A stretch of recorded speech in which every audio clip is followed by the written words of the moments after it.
Hello and welcome to the Nature of Politics. Today we shall be looking into the many facets of government in the form of parody and sarcasm. The average American liberal. We start off our list today with the core of today's progressives, or the gay tax-loving hippies. Many have found that the one thing liberals hate more than a free market is freedom in general.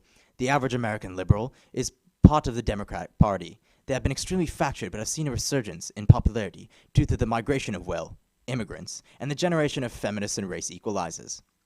Like everyone says, they're a bunch of communists who have un-American values. There are also those who claim that our reform efforts would ensure illegal immigrants. This, too, is false.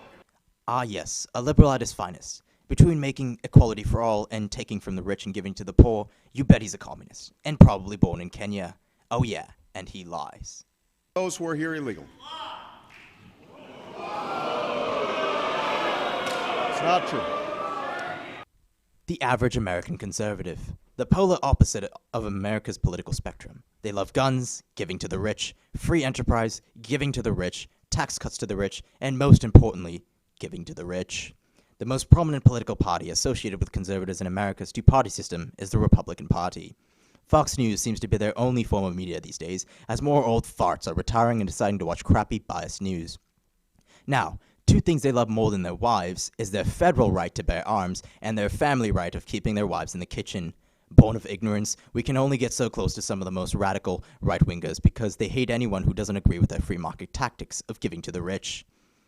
Some radical Republicans are Tea Partiers, while others are idiots. Actually, it's safe to say they're all idiots. I'm not ashamed to admit that I'm a Christian. But you don't need to be in the pew every Sunday to know that there's something wrong in this country when gays can serve openly in the military, but our kids can't openly celebrate Christmas or pray in school. As president, I'll end Obama's war on religion, and I'll fight against liberal attacks on our religious heritage. Faith made America strong. It can make her strong again. I'm Rick Perry, and I approve this message. The moderate. Simply put, they're cool guys. Kinda. They have most of the vote. Kind of. Most of the time, they categorize themselves as independent until they decide to run for office. Most of America as moderate, however, clearly social and economic issues split up the vote into either Democrat or Republican. They are disgustingly centered and seem to not have an opinion of their own and instead make fun of other more radical positions. In fact, they are so disgusted with other people's opinions that they can't even agree to it themselves. There are left-leaning moderates and right-leaning moderates, populists and libertarians. This conflict pushes them to more radical positions on why they hate other radical groups.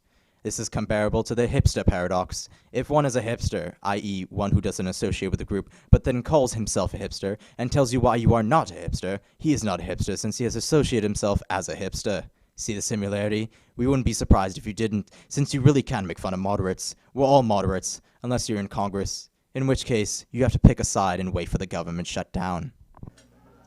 God bless America.